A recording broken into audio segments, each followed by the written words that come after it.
September 8th, 2021 regular meeting of the Board of Selectmen will come to order. We'd like to invite everyone to join us for the pledge. To the flag of the United States of America and to the republic for which it stands, one nation, under God, indivisible, with liberty and justice for all. Thank you. So our first order of business, we're very excited, is to give a commendation to Kevin Simmons, and we're so happy that your family is here with you.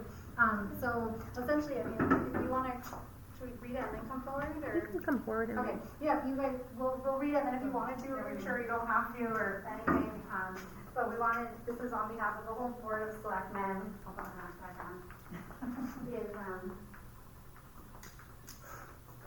We just want to say that the Board of Selectmen offers their sincerest appreciation to Kevin Simmons in recognition of his retirement from the Town of Stonington's Department of Public Works after 46 plus years of dedicated service, ending his reign as the town's current longest serving employee.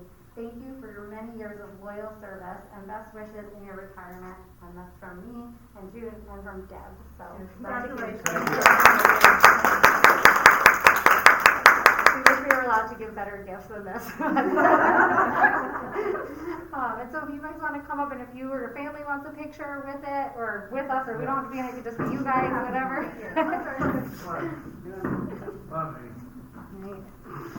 We should give you like a truck or something. With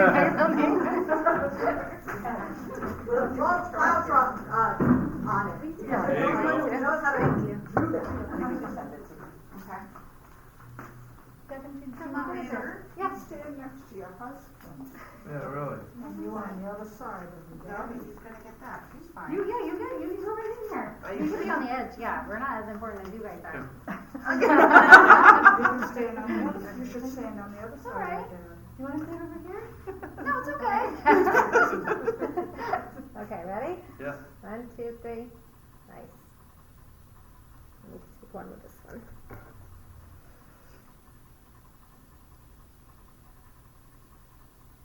Perfect. Great. Yay. Congratulations. Oh, I will. Somebody does to laugh while They've been calling me up today already. Already? Neat. All right, thank you so much. Thank you so much. Thank you. I have a son-in-law that's retiring. 36 years is a long time. That's pretty amazing. Yeah. Thank you, Kevin. Thank you so much. Thank you, guys. Thank you. Enjoy, like, sleep in tomorrow. Oh, good. Yeah. Minus the sleep deprivation. Thanks again. Thank you. Have a great night. You too.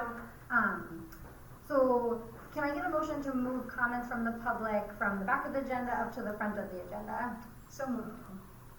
Okay, a second? I'll second. Okay, motion second. Any discussion? No, just so, for the record, so number 10 now goes after number 3. Yes. Okay, Yes, exactly. on the agenda. All Okay. those in favor? Aye. Aye. Aye, the motion carries. So, any comments from the public? Yes. Yes. Tracy, just for the record, do you want to Oh, do your full, yeah. your Stacy, name? it's Tracy Swain, 54 Portland. So I have copies to give to you, so I'm going to read. I have quite a few questions because there is some stuff on the agenda that I am addressing. So I'm just wondering just how you plan on advertising that there's a town referendum with information for folks to make an informed decision. You advertised on the town website prior to the August 9th town meeting, and that was a proposed tax assessment agreement with Coogan Redevelopment LLC, when in fact you left out a major issue, and that it's a proposal of a fixed assessment and a fixed property tax agreement for a period of 10 years. Also, Cogswell Redevelopment is a name that an average person doesn't know. Are you thinking that while there may be a proper legal name, the town might want to consider to be a little bit more clear and also state a more common description like a proposed tax assessment agreement with Cogswell Redevelopment LLC, this property, wind company, whatever, is the developing at the end of Cogswell Street, the former blah, blah, blah. Okay? Regardless if it's a more in-depth description, it's not required by law, but a more expanded description would be more helpful for people to understand what it really is all about. Well, the property fixed assessment agreement, which was online a week ago, in the section under witness, at the end of the 6th sentence, it says Exhibit A. What is Exhibit A? There's no link for that online. There is nothing posted in the town hall about Exhibit A. Now, I know you're not trying to hide things, but that's what it looks like to residents when you don't provide them the information they need to make an informed decision. Yeah. One thing that really perplexes me about this property is if it's such a gold mine for development, according to the EDC and other members of Town Hall, then why is the land value assessment currently undervalued? And why are we giving this property assessment-wise? And why are our tax dollars going to other property owners and we, the residents, get nothing in return? I keep hearing that this property is blight. If it is blight, then when did the fines for the blight start? What is the current total owned on this property of such a blighted condition? We do have a blight ordinance. Just enforce our blight ordinance. And this property does not fall under our ordinance of blight as such. Then you need to correct folks from calling it something it might not be. Now, a number of people with whom I've spoken, and I agree to take the issue with the statement, is that this property has been marked for over 10 years with no prospects, but win. This is really a mute statement since the new PV5 zone has only been in effect since 2017. And the PV5 zone offers over 4 dozen different allowed uses. Was this deal first developed prior to the PV5 creation? What has been done by the owner or the town to market this property since the new zoning change? Or rather, has the town been betting that the taxpayers would buy into this deal? Zoning regs should mean something to all residents. The property owners that most need relief from property taxes never receive it. Only the wealthy developers that can do just fine without it.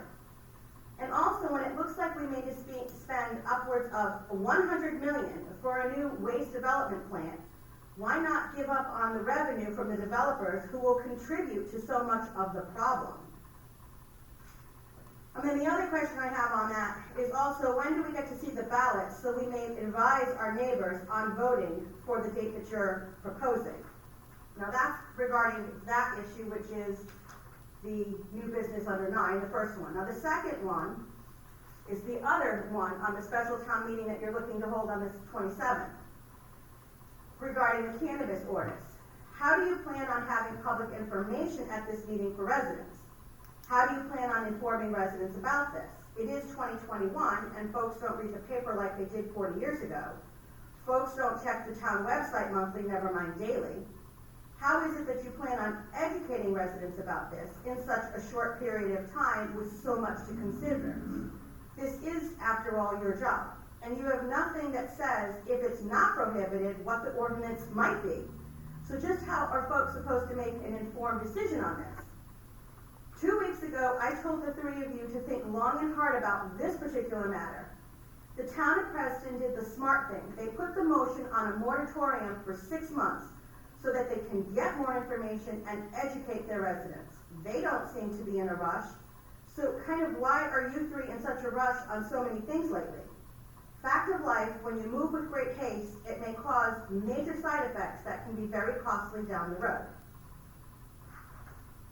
Now, I did get an email that I don't have to disclose to the 3 of you because I didn't copy it out in time before coming this evening, from the state's election office that says that you actually could have taken both of these questions, put them on the November ballot, had you submitted the questions to the state no later than September 2nd, regardless of what the state or the town or charter said or anything else. You could have put both of these questions on that ballot for the November 2nd election. But you missed the deadline of the September 2nd. And the town clerk should have informed you because that's in all of the clerk's things and everything else. So should have both of the town chairs for the Democratic and Republican Party. Those are my comments. I do have copies for you, and I will respect Deb Oh, Thank you. thank you. No, honey, it's quite a rush time. Thank you. I don't know if I can get through everything, I know, but it's, do you, it's a lot, I know it's a Yeah. lot for Okay. you guys to think about, and it's a lot to consider, and it's a lot to really digest. Which is why my whole thing on the marijuana is that really what you ladies wanna do tonight? I mean, is that where you want, I mean, I'm just asking, I'm just, asking you guys, literally as that question, and I totally get that, the whole, everything else. So, I mean, so. Alright, no, I mean, I think you've given us some good food for thought, some of which is longer standing, we'll have until October, but when we get to, The marijuana one is the last page. yeah, And the first two are on the old Campbell Grain proposal. okay, no, perfect, so I think on the cannabis one, when we get to the business on that, if you guys have things you want to discuss or share in light of what Tracy, shared, we could talk about it there since it's on the agenda. And I guess similarly for Campbell Grain, I just mean that's on the agenda. May I just Yeah. say one thing? So when you spoke about Exhibit A in the property assessment, so Exhibit A would have been the approved resolution. So that's why it wasn't attached yet. So when that property assessment went to the town meeting, Yeah.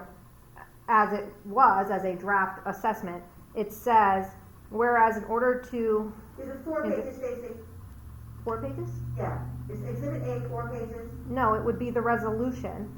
So that's what I was gonna say. Whereas in order to induce the owner to improve said property and make such improvements within its borders, the town, at the town meeting held on, and then it's blank because it would have been August 9th, adopted a resolution approving the fixed assessment program described herein, a copy of which is attached hereto as Exhibit A.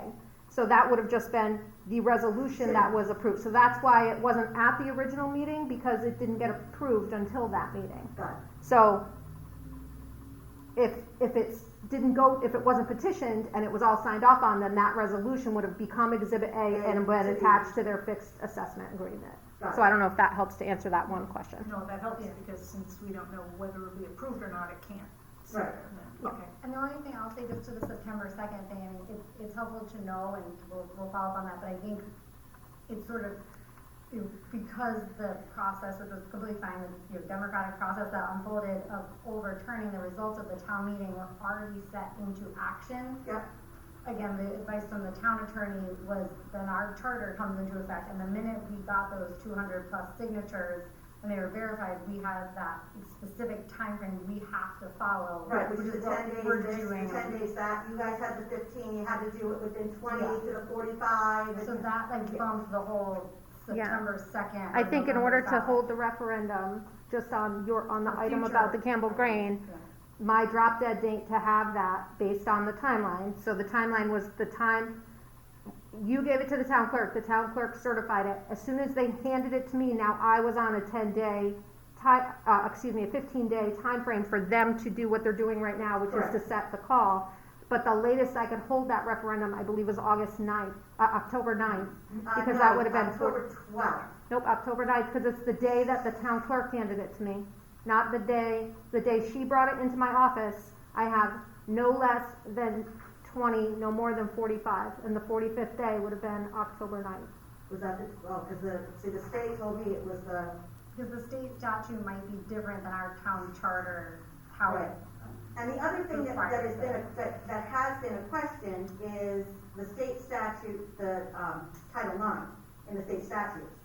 How much of that Title IX overrides town charter? So that has been, right now, I could not, I mean, literally these tables are not enough to print out all of the emails from all the different people from the states, because apparently the town of Stonington, we've never overridden the town meeting before.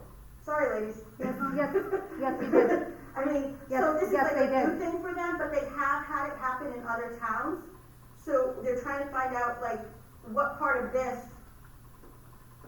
does or doesn't, you know. There was a town meeting that was overturned in, I think, 2015 or 2010 on something about a property.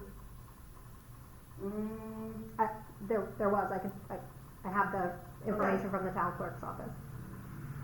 So it was the same thing, people petitioned and it was the same thing, which is great, it's perfectly fine, it's part of, that's why you guys have your charter, it's a great process. But, yeah, I think it was either 2010 or 2015. The advice, again, just that we have to go on is the. I know, it's not attorney. attorney, yep. And so they said the charter supersedes the ordinance and we have to go with that, so that's why, again, like, I think, not to say, but like, in the future, if residents want to look at something for the November ballot, it is good for everybody to know the September 2nd deadline and to work your way backwards for how things have to work, or when you wanna propose something, or we wanna propose something, or anybody. I actually have an email that I will get to you Yeah. guys after, it's an email that, is from one of the attorneys from the state that says that they prefer towns to question on the November, that's why it's there, so that we're not spending the money to have the referendums and all that, because we already do that with budget.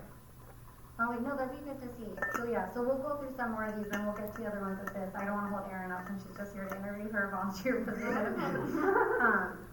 But is that fine? Does that work for you guys? You know, actually, when we get to item 9, you know, we can do a motion in a second, and then I'd like to add some comment. Okay. Because I think there's a fair amount of misinformation, and I can just, for the record, just state a few things. Is that fine for you? That's Okay. fine. Okay. So we'll go to, interviews with legislature. So, Erin, just so you know, and this is Erin Griffin, this is the board. So, Gene Pfeiffer called the office this afternoon to say he couldn't, attend because he had an injury. So we'll do interviews with him probably at our next Board of Selectmen meeting, although we might have some other updates throughout the process. But basically we're gonna each ask you a question, and then we'll just chat, and then if you have any questions for us, and then we'll probably, by the next board meeting, we'll get in touch with you and kind of give you an update about where things stand. But thank you. So, do you wanna go first? Want to start? Yeah, you can start your question. Okay, we would like to know what pertinent experience you have serving on a board, commission, or in another volunteer capacity. In responding, please expand on what roles you've played and what impact you've had. Fantastic. So thank you guys for having me today. I'm really excited to meet you and to have worked with Danielle in my short time, but lovely time here in Stonington. So I haven't actually served on a formal board before. I have been part of the formation and running of boards, so in my current role as Chief of Staff at the Health Finance Institute, I'm responsible for recruiting and running our 3 boards. So our executive board, which functions like the board of directors for Legislate, the senior advisory board, which is much more of a kind of CEOs, chair people that kind of open doors, and our technical advisory board. And I think from that vantage point, I have definitely seen, what value board members can bring, but also that some are not fully committed to the task at hand and have had to go through the process of improving that. So I think that what I understand the role of the board to be here is to really ensure that the health district is run responsibly, efficiently, effectively. And so what I would bring to that process is a commitment to the cause. I've worked on health equity issues globally at the Bill and Melinda Gates Foundation, the United Nations Development Program's Health, HIV and Development team, as well as in my research at the Harvard Kennedy School. And then also kind of being part of the community and representing a diverse voice. Unfortunately, I don't think enough young people are part of these types of conversations, and we're the ones that are going to, bear the biggest brunt of things like planetary health. And so I think it's really important that more diverse voices are part of it. And the other piece I'll just quickly mention is that I have been looking for more ways to get involved in the Stonington community. As Danielle mentioned, I was really thrilled to be part of the 211 campaign.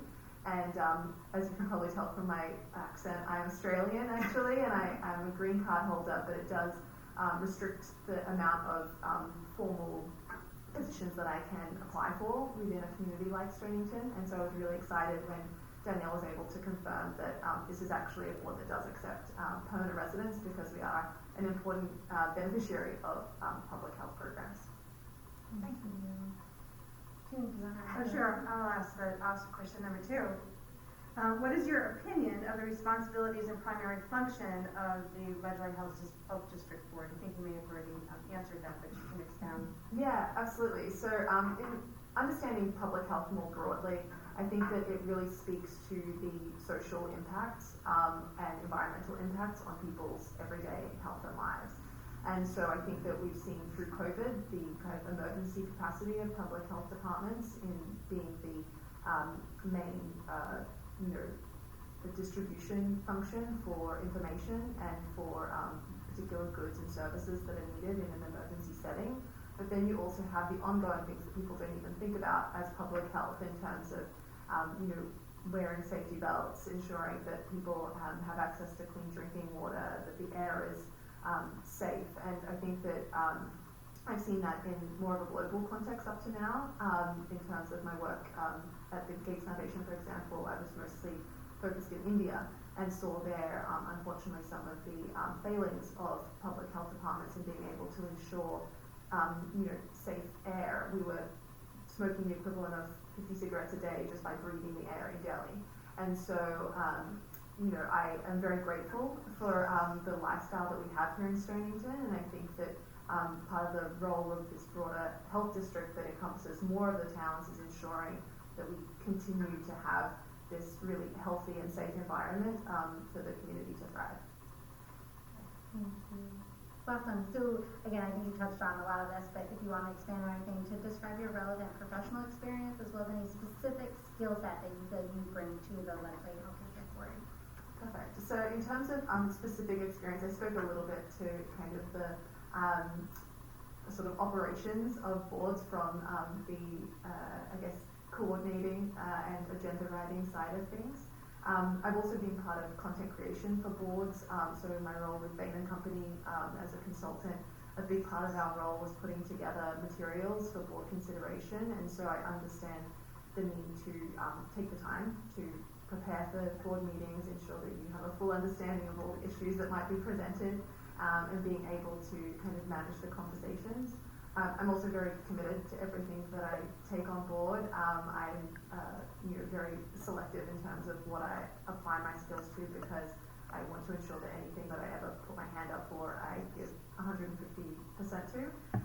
And then in terms of specific skills, I think that I would be joining the board as someone there to first listen and learn, understand what has been done so far, why things are the way they are, before kind of potentially adding some organisations, willingness to kind of put my hand up to do anything from, meetings on content around 201 to delivering signs around town. And then I think the other piece is just my my policy and public health experience. So when issues do come up around, whether it's air quality issues, understanding the epidemiology of different public health crises, understanding the social and political determinants of health, I have sort of direct educational and professional experience in those spaces, so can understand the impact of those things and how those affect people of Stonington. Thank you, Erin. Any other questions for Erin? No. Amazing. I'm just very grateful you're even considering giving us the time to represent Stonington. Thank you so much. And do you have any questions for us? I think the main thing I wanted to understand was, is there a specific interface between the town and the board that I would need to be aware of? Yeah, so the chair, the executive director at Ledgelight sends out daily updates of whatever's happening. Now that the COVID isn't quite as, we do have the variants, so as soon as the variants come up, when we were from the orange zone to a red zone, he was sending out more updates. So he sends out updates, and then that information gets disseminated on the town website, and there are other places that people can go to get the updates. So that's like the immediate emergency public health stuff. When the hurricanes were coming through, there were updates about that. When I think there was a couple of days that there was an air quality issue with respect to the wildfires out west that had reached here. So he gave, there's updates about that. So I know they go around and inspect the restaurants, they inspect the grocery store, so it is very broad. And so that's kind of like the daily public interaction that happens. there's a whole lot more that, I'm sure, that I know goes on. I don't think any of them slept at all for a year when COVID was at its peak. June, would you say though, as a board member, like, June's on the board right now representing Torrington, so like, what would you say are your responsibilities? Anything they expected you beyond the meetings and? No, I mean, they have a couple of subcommittees, like there's a finance subcommittee to, take a look at their balance sheets. It's really oversight of the executive director and their budget, and it's approving their budget, so it's all about the budget, what they charge the towns, and that type of thing. That's really the big role. I think there's plenty of opportunity though to get much more involved in the other aspects of what they do as well. So,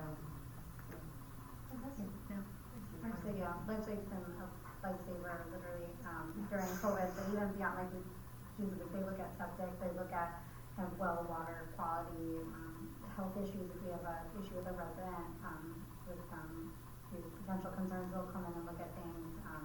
They work, I think, closely with our office and then also with human services or the town engineer, just depending on the project. But I think as a board member, like June said, you obviously go, you represent, you listen, but I think there's opportunities to look for opportunities for like improved communication or outreach campaigns on certain education. Like we even work with Ledge a bit on some things more in that kind of like other health areas, maybe like Narcan training, things like that. So there are other areas. I think if they have people willing to spearhead anything, they're open to it. But yeah, Stephen and Katie and the team there have been great to work with. yeah, they're fantastic people. So, yeah. Excellent. If not, we'll be in touch about the process. Like you said, we might rearrange or refigure some things, but it's so great to have you, and then we'll try and be in touch. Thank you so much. Thank you. Yeah, you're of course welcome to stay, but you also are a million things. I will leave you to it. Yeah. Thank you so much. Thank you. Thank you. Okay, so could I get a motion to approve the regular meeting minutes of August 25th, 2021? So moved. I second. Motion and second. Any discussion on the meeting minutes of August 25th?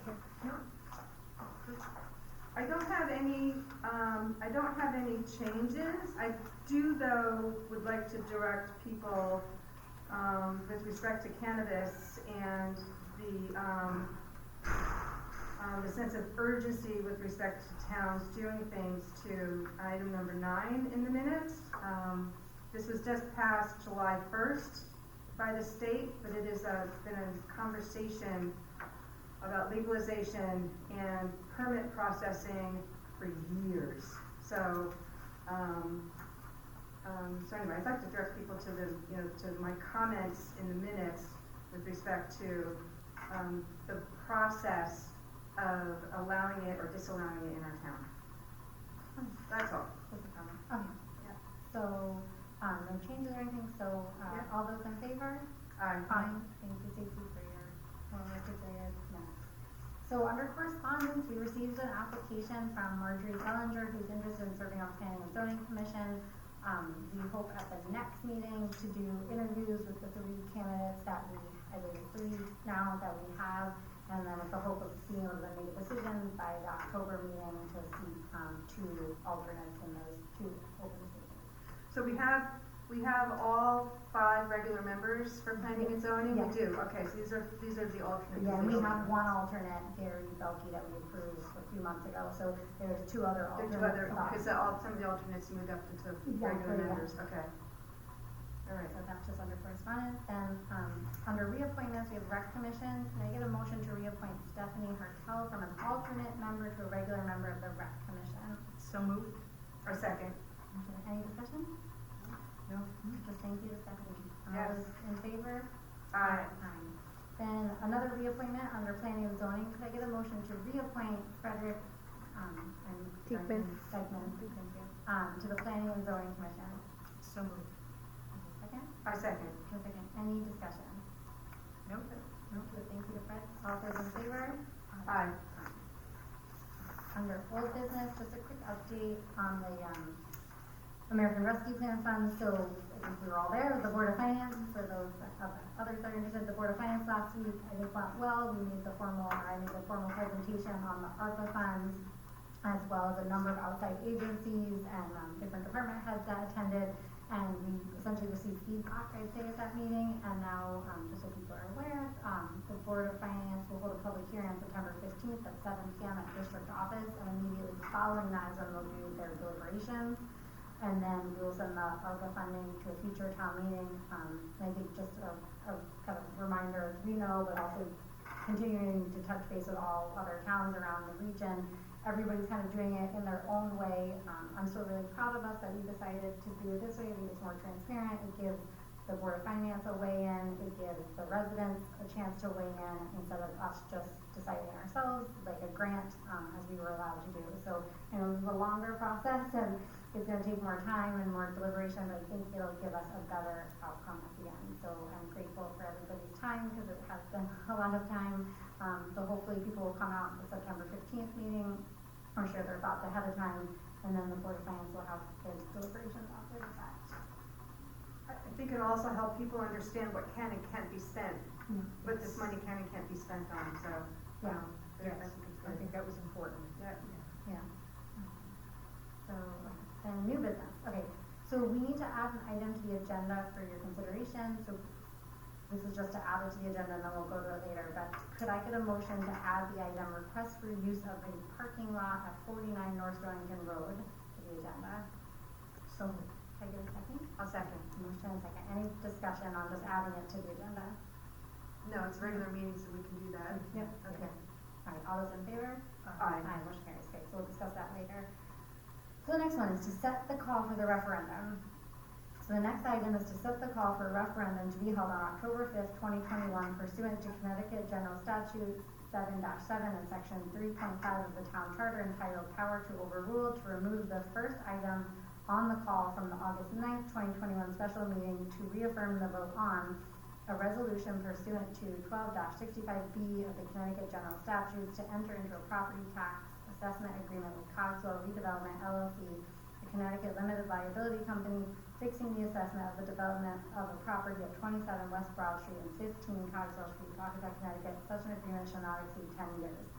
Be it hereby resolved that pursuant to the Connecticut General Statute 7-7 and Section 3.5 of the Town Charter, entitled Power to Overrule, the Board of Selectmen hereby remove the first item on the call for the August 9th, 2021 special town meeting for submission to the voters and sets the date of the referendum for October 5th, 2021 as outlined in the notice of referendum that will be attached to the minutes of this meeting as Appendix A. Do I hear a motion to approve the resolution to set the call for a referendum on October 5th, 2021? so moved. Do I hear a second? I second. Motion and second. Okay. Any discussion? So this is to set the date of the referendum, and then do we, is this notice of referendum is part of that? Yeah, so that's the legal ad that goes into the paper, that's kind of everything stipulated for Okay. the town charter, so that's part of the legal ad that the attorneys wrote up that has to go into, or will go into the papers and on the town website and kind of the next step in the Okay, process. the normal way everything gets advertised, because we have guidelines as to how everything needs to be advertised and how many times and what size the ad has to be, and Yeah, all All right. all those, it'll follow all of those Yeah. rules, okay, all right. and then just a reminder, or to be sure it's very clear, and as you guys can see in your packet, that because of the resolution that was approved on August 9th at the special town meeting, and then thereafter petitioned to a referendum using the power to overrule per the town charter, the question itself on the ballot will actually ask if you wish to overturn the approved resolution. So that's the way legally it has to read. So we have a lot of questions when we first saw that, and we spent a lot of time with the town attorney on it. So I'm sure people will have questions on it, and it's good just to read it and understand it. We're trying to make it really clear, you know, with like parentheses when it goes to the ballot, but just to make it clear, it's not, the question is no longer what it was at the town meeting. It's not about that. It's about, do you wish to overturn that ruling? Okay. So that needs to follow the. And that explanation will be on each ballot, so people will understand that. To the extent legally. That we can. Yeah, So- there'll be so a they'll question understand. and then it'll be If you wish to overturn, you vote this way. If you wish to reaffirm, I don't have it in front of me. Yeah, yeah. So So every really ballot. yes and no, we'll have parentheses, just try to make it even more clear. Yep. Which isn't as traditional, but they said we can do it, and we thought it was good to be really fair. and Well, I think it transparent. needs to be clear, because unfortunately, we don't have a choice with the wording. It could be confusing if it wasn't explained. Anything else? No, should we read it? Should we read the question and how it's gonna, Is that in? that's that part? That'll that's come, the- and then just to answer, I guess, Tracy's question, that will come out tomorrow, right, on the website? Yeah, so you can read the question, it's not like you can't read Yeah, it, no, but but- once you officially approve it, you have to sign all those documents Okay, that approve it, okay. and then the town clerk gets a special letter saying that you held this meeting, you approved moving items to referendum or town meeting or whatever, so that she knows what to do. But yeah, that's, you certainly can, you don't have to not. Yeah, put I it, just you wanna can- follow the right process and then we can read the question just for But I also just wanted clarification, so, okay. Clarify for Tracy's question, so like tomorrow is when like. So the- legally, the ad has to be in the paper,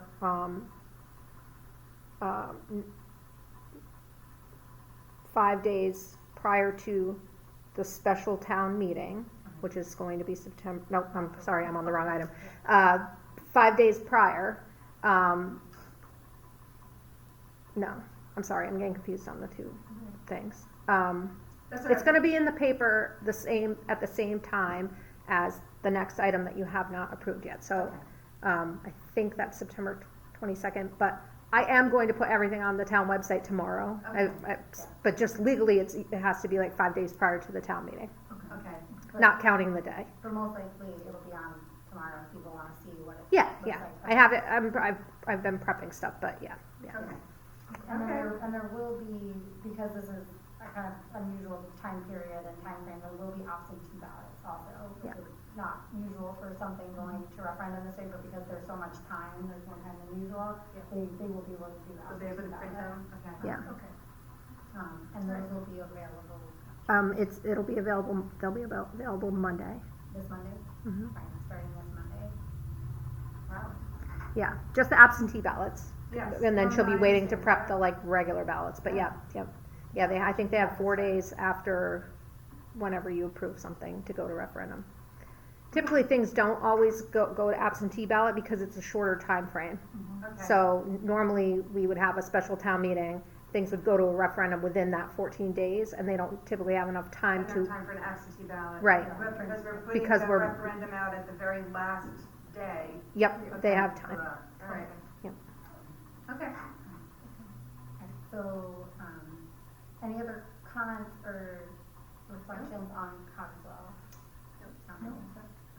So all those in favor? Aye. Motion carries, so that one is set. Alright, so then. So should we sign everything now, or do you wanna wait till the end of the meeting? We can do it after. At the end? Yeah. Okay. The next item is to set the call, for the special town meeting to be held on September 27th, 2021, and date for adjourned, special town meeting referendum to be held on October 5th, 2021, to consider and vote on a resolution to adopt an ordinance of the town of Stonington, Connecticut, prohibiting the establishment of a cannabis establishment within the town limits. Be it hereby resolved that pursuant to section 3-3 of the charter, the Board of Selectmen calls a special town meeting for Monday, September 27th, 2021 at 7 p.m. at Stonington Public Schools District Office, the former Foxrock Middle School at 40 Field Street. To consider and act upon resolutions as outlined in the notice of special town meeting, which will be attached to the minutes of this meeting as Appendix E. Be it hereby resolved that pursuant to Connecticut General Statute 7-7, the Board of Selectmen hereby removes the first item on the call for the September 27, 2021 special meeting for submission to the voters and sets the date for referendum and adjourned special town meeting for October 5th, 2021 as outlined in the notice of referendum and adjourned special town meeting that will be attached to the minutes of this meeting as Appendix C. Do I hear a motion to approve the resolution to set the date for a special town meeting on September 27, 2021 and referendum adjourned the special town meeting on October 5th, 2021? So moved. So here's a second. I second. Okay, so motion second, now discussion.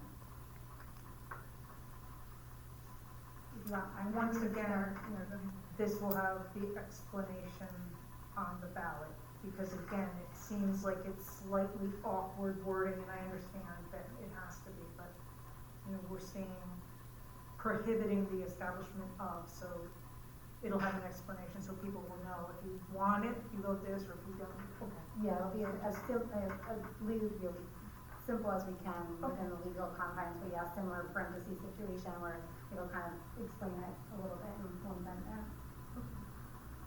And then I have a little update, and then if you wanna say more, but just to say, or if you wanna say more, is that as a reminder, so the state of Connecticut has permitted cannabis use, and therefore all the municipalities have the opportunity to decide to prohibit it within their communities if they so choose. But effectively, each municipality will need to opt out if they don't want to allow it. So that's to the point of this question on the ballot. So the Planning and Zoning Commission could have decided to opt out, but instead voted to request that the Board of Selectmen move the item and then to a town meeting or referendum. So the Board of Selectmen also, some of you know this, could have decided to just opt out ourselves, but agreed to send it to a town meeting and a referendum to allow voters to decide if they wish to prohibit cannabis establishments within the town line. And just again to clarify, the ordinance was written by the town attorney using the words prohibit because it is an allowed use in the state of Connecticut unless voters decide they do not want the establishment in town and they have to vote to prohibit it. So we have to have an ordinance prohibiting it if we don't want to allow it as a use, or residents don't want to allow it as a use. And just personally, what I'm hoping to encourage people, and obviously you guys do what you want, but basically to encourage all voters to really educate themselves on this item and the previous one that we talked about, that are gonna be on the October 5th ballot, they have about a month. But there's a lot more relevant details that, and we did check with the town attorney, we're not allowed to post a number of things. So even we have this white paper that the COG had put out for us, and even that, they said, nope, if you're sending this now to referendum, the whole thing. So we need to be careful with what we put forward. So I'm just encouraging people to educate themselves, talk to different stakeholders, look at Massachusetts, other states, really think about it and spend the time looking at it over the next month. And for people to understand, there's obviously pros and cons to everything, but one example that came out is municipalities do stand to potentially benefit from a 3% local sales tax. It does have certain stipulations of how that's used, but it's just I hope that exactly just reading, if they go into the voting booth and just read it, it's not all the information that's there and relevant. And partially to Tracy's point earlier, there is some personal education that needs to go into this. You can't just walk into the voting booth and already know, based on the way the question's written, what's going to happen. So just from my personal standpoint, again, talking with other towns, I know everybody's taking different approaches and approaches to this, but I feel like we've tried to often be extremely transparent and put things to voters when we could. I think during COVID we had times where we couldn't, and that I think we all had a heavy heart with that. So I think this is an opportunity to say, okay, let's let voters decide. Let's not put ourselves in between them, and if they have the opportunity to decide themselves, then we should have a faith in our residents and our voters' democracy. I think the right thing to do is to put it to them to have a say on. But I also want to you guys have different thoughts at this point or other things? No, I think because this has been discussed in Hartford for many sessions, for many years, there's a lot of information about legalization of cannabis for recreational use in the state, and a lot of the commentary and the permit process. So the reason why the first stop was planning and zoning is because if somebody gets a permit, they have to go to planning and zoning to get a special use permit. So wherever this establishment is, if voted to have it here in town, it has to abide by our zoning regulations. So planning and zoning is really the commission that will be able to say yay or nay, this location or that location, and these are the criteria that you have to abide by. So they could have decided to opt out of it, right? But they didn't want to have that. They decided to then pass it on to us. And I think it's something that's such a big question that I'm very comfortable having it go to referendum and have the voters decide. The reason why I think it's important that we do this sooner than later is because there have been people waiting for a very long time for the permits as soon as it became legal. So, like, if somebody came into town right now with a permit and had a location and applied to planning and zoning for a special use permit, that got approved before this referendum, and, you know, during the referendum, we decided to turn it down.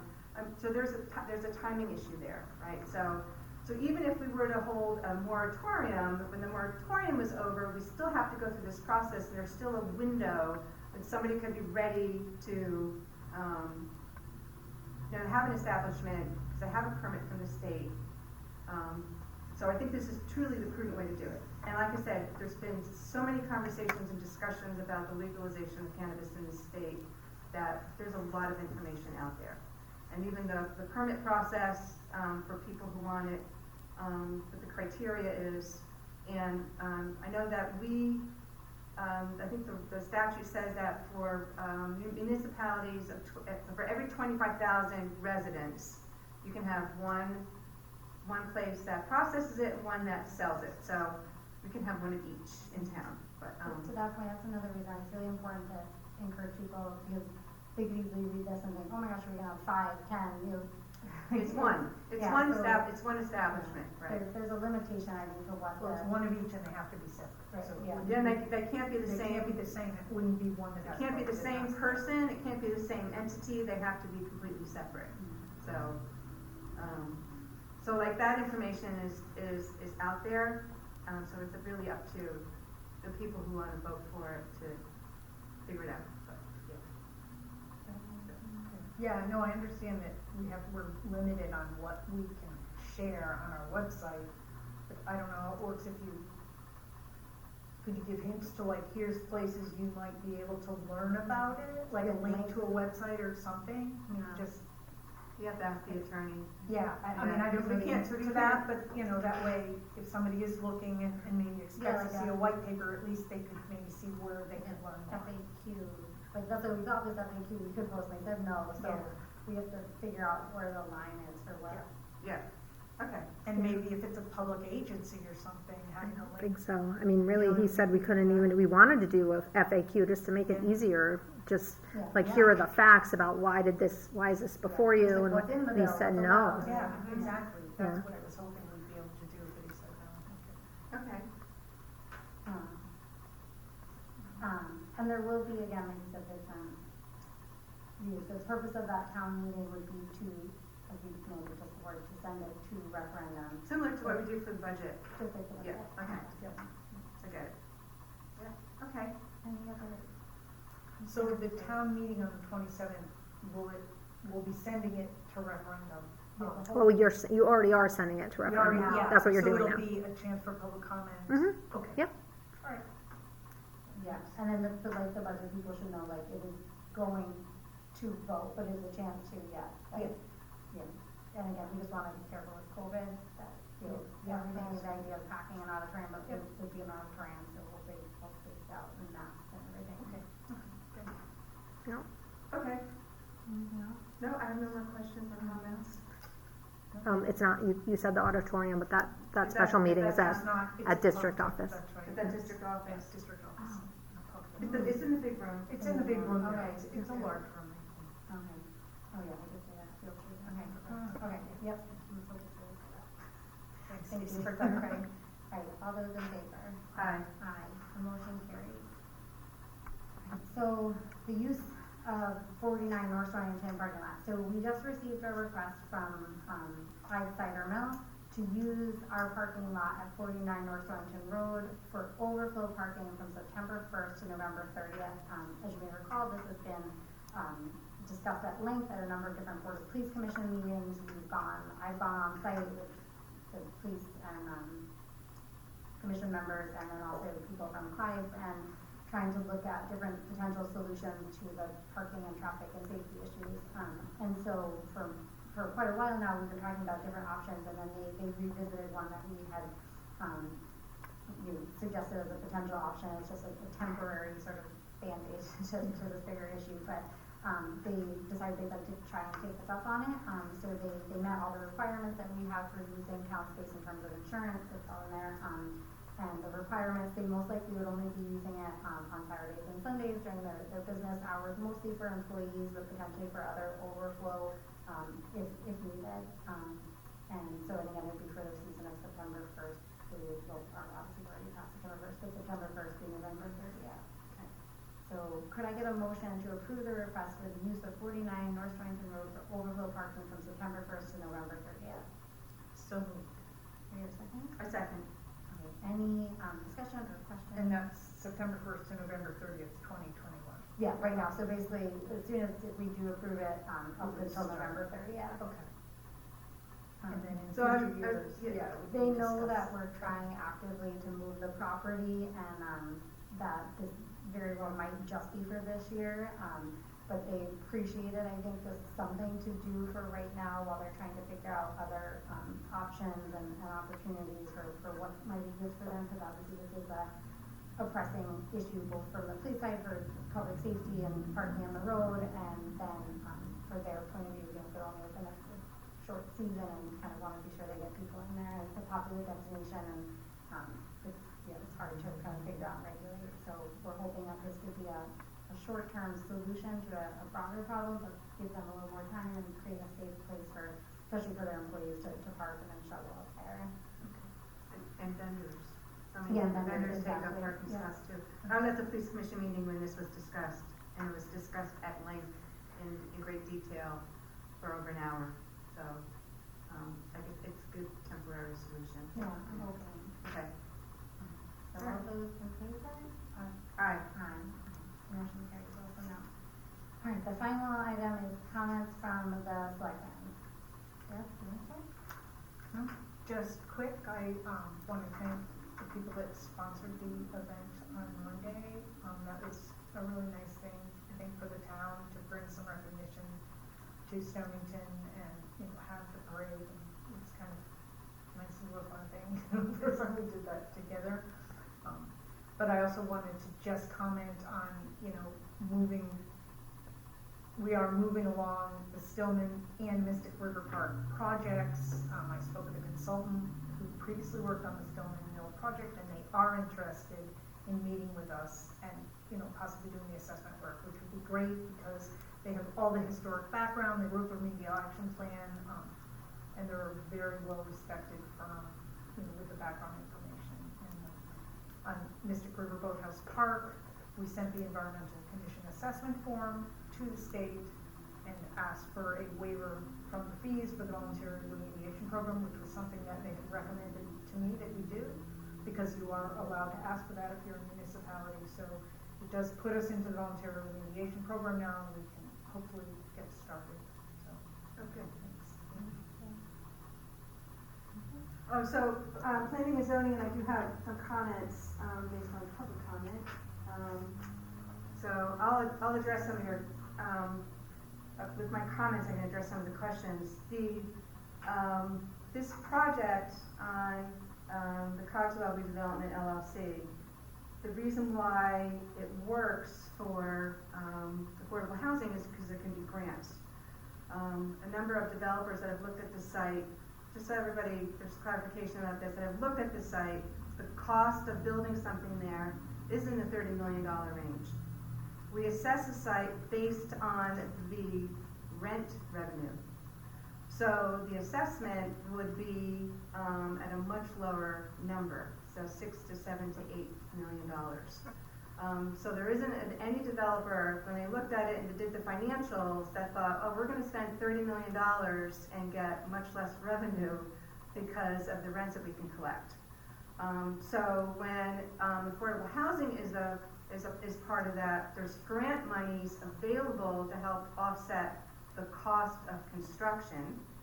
The building would still be assessed at the rent values, which is still at $6 million, which is why so much money goes into a building, but it's not assessed at the construction cost. In order to qualify for grants, Stonington has to come up with a match. And there's 3 ways that we could have come up with a match. We could have had, asked for a special,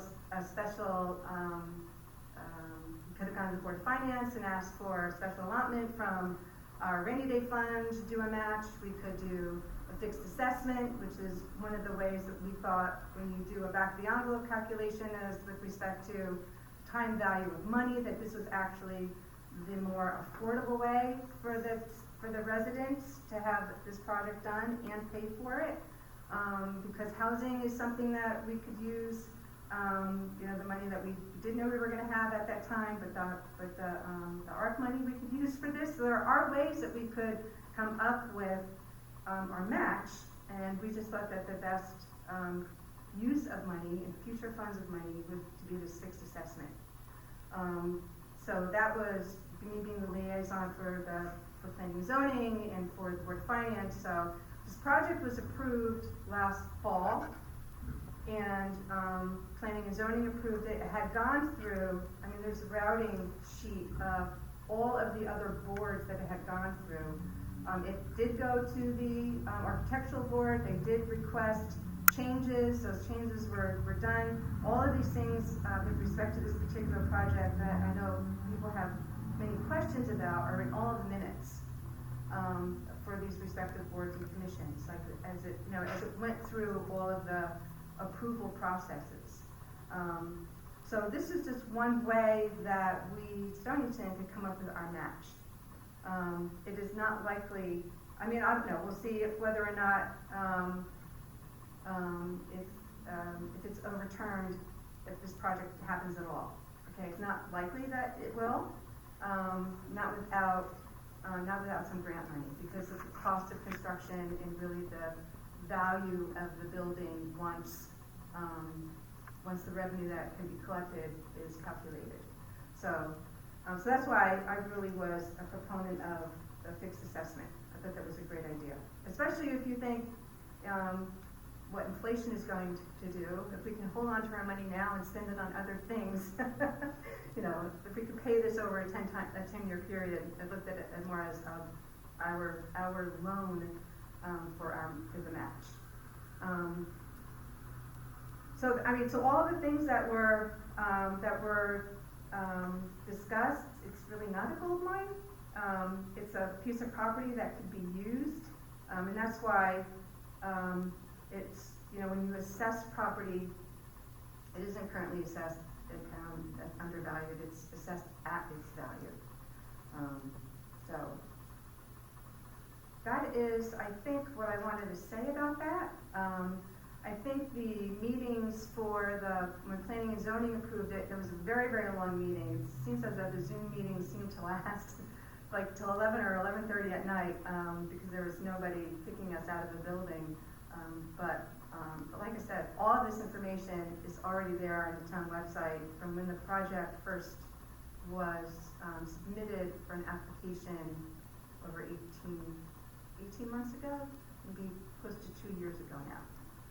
So that's all I want to say about that. And then with respect to these routing sheets, so there are, I think it might be a good idea. So there's routing sheets that go with every application, right? So for instance, this is one for one of the restaurants that wanted to expand their seating. It had to go to the building official, had to go to the police commission, the town, the Ledgely Health District, WPCA, wetlands, the fire district. So there's a lot of people that have to sign off on every single application that we have. So I think it might be a good idea that maybe if we'll see how, I know we're a scrappy town hall, right? But I think it might be a good idea we'll see how we can do this, to post the routing sheet so that people know for a specific application that maybe at planning and zoning now, but that application really started months ago, and it went through all these other boards and commissions before it finally got to planning and zoning. Because when you get to planning and zoning, everybody else has had an opportunity to weigh in. So all the comments are already there on planning and zoning. But I think maybe just, to just get some more information. Of course, all the information is on the town website, under the agendas, under the minutes for any particular project. But that was just my suggestion. In the planning and zoning liaison. I like that. The routing sheet, it would be something though, I'm curious about the timing. I think it's great, especially for big projects. would it be up there early enough that people could say, oh, here's this project, I really am concerned about wetlands, I wanna go to this meeting, or I'm concerned about planning and zoning, I wanna go to this meeting, or is it more after the fact? No, I think if this is,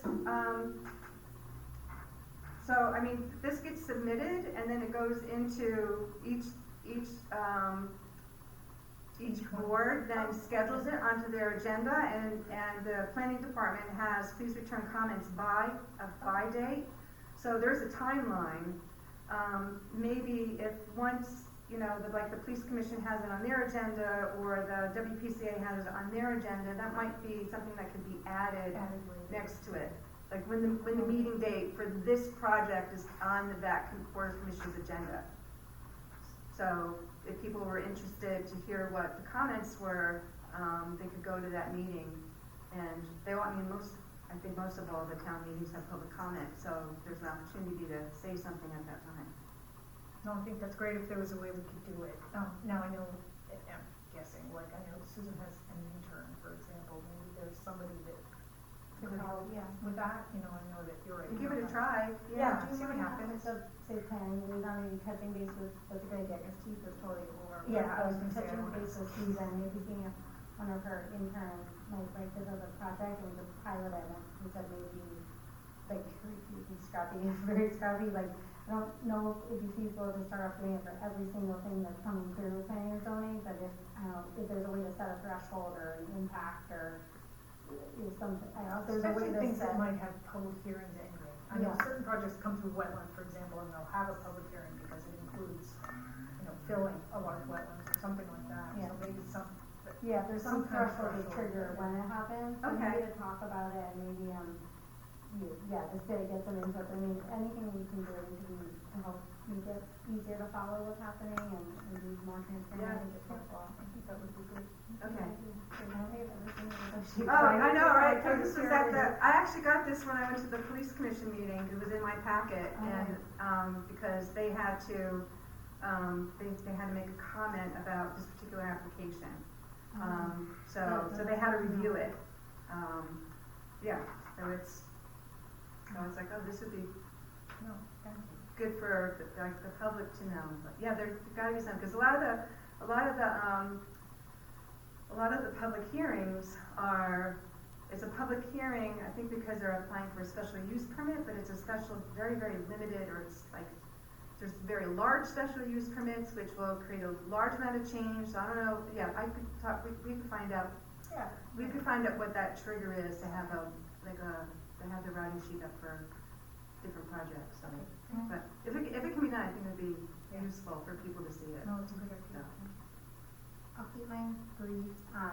Basically, we keep having our weekly check-ins on COVID with the COG and the other towns. Again, still kind of a diverse mix of approaches, but I think both Stonington, the borough, North Stonington, Waterford, East Lyme kind of all remain on the same page that we want to go with education and outreach instead of a mask mandate for all businesses and organizations.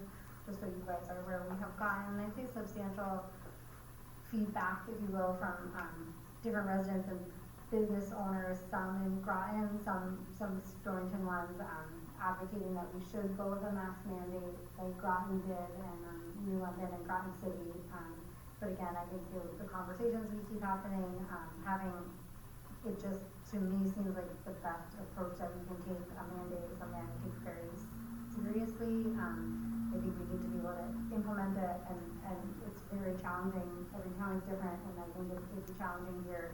The potential impacts on different kinds. Some businesses, it really would be fine for them. Others, it could really hinder their business, especially with not having a statewide approach that someone could cancel a wedding here and go one town over and have it there. So those are some of the concerns. Also, our numbers still need to keep getting better, but they're at least back in the orange. We haven't been in the red for 3 to 4 weeks now. Our vaccine rate is almost up to 70%, or just shy of it. I've got good news. I think 90% sure it's going to happen that we'll be able to start hosting a testing site here, which was great. That was through some outreach with legislate to the state to see if both Groton and Norwich, I think, but definitely Groton has been able to have their own testing site. So we've been asking, and so I think both Waterford and us will get to have one also for a weekly testing site, because that's come up as a hindrance, it's really hard to get the testing now, so especially with school back up and running, so we're working with the team at Human Services to see if we can use their parking lot to like a drive-through, testing location once a week, so we're working on that. Just because you brought up Stillman, just to say I signed today paperwork for Stillman, which was so wonderful, so we got that out to DCB tonight just before this meeting, so that kind of, that agreement now is in place. We'll follow up with Don Friday and the team at the Brownfields team at DCB. He said on a few next steps for the immediate future, and then I think we can go to that stage of whether it's RFP or reaching out to someone who's already worked on the site and seeing what they can do for the assessment. I'd say for the boathouse, we're like 90% there. Our contact Ned has been wonderful to work with, and he, we're very close to being there, but we're not quite yet there with signing that. But thank you very much for sending all that in and doing all that work for us. That's amazing. Yeah, if not for you, I don't think we would have it. I mean, I'm really grateful for all the work that you did for that, so, for those 2 grants. Thank you so Yeah. much. Yeah. And then I'll end with a positive note. So maybe on a less positive note, we're gonna have our second meeting with like Human Services, police, some of the clergy outreach that work with the PD, some of the different nonprofits that serve the community at the One Center, to talk for a second time following. It was a productive first meeting, but do a deeper dive on how we can have more of a Human Services type approach to the kind of situation that's unfolding in Donahue Park. So we're kind of sharing ideas, testing, want to start testing out different approaches. So for example, like trying to be sure every day someone representing a different kind of constituency is down there walking around and speaking with the different people down there. And we know not all of them are homeless. Some are from Westerly, some are from our side, some reside at the Elm Tree Inn, some in other locations. But Deanna, our new hire, has already engaged with a number of them and has been trying, but we're trying to kind of bring it to the next level, trying other types of outreach approach and different angles to see if anything might work and resonate. And then maybe as the weather is getting worse, knowing that people will need to find more permanent solutions and not be there, but we want to try and engage them a little bit differently and see if that could work. So he's trying. It's great having everybody come together. It's just really sad. Everybody's situation down there is really tough. And then on a positive note, the Special Olympics kickoff ceremony is in town on Saturday morning. I've never participated in it, but we'll be down there for with Jeff Callahan for the kind of kickoff of the Special Olympics ceremony. They're not doing all the stuff they normally do because of COVID, but I think it's really nice that Stonington is welcoming them and hosting that again. I guess just because you brought it up because we're here, we had an officer swearing in yesterday, which was really great. A new officer from Charleston, South Carolina, who was 11 years down there, moved up here with his wife, and they bought a home in Groton, but they're excited to see somebody, interested in serving and coming up here, and so it was nice to meet him. And nothing else, so 6:38, I'll stand adjourned. I second. Thank you.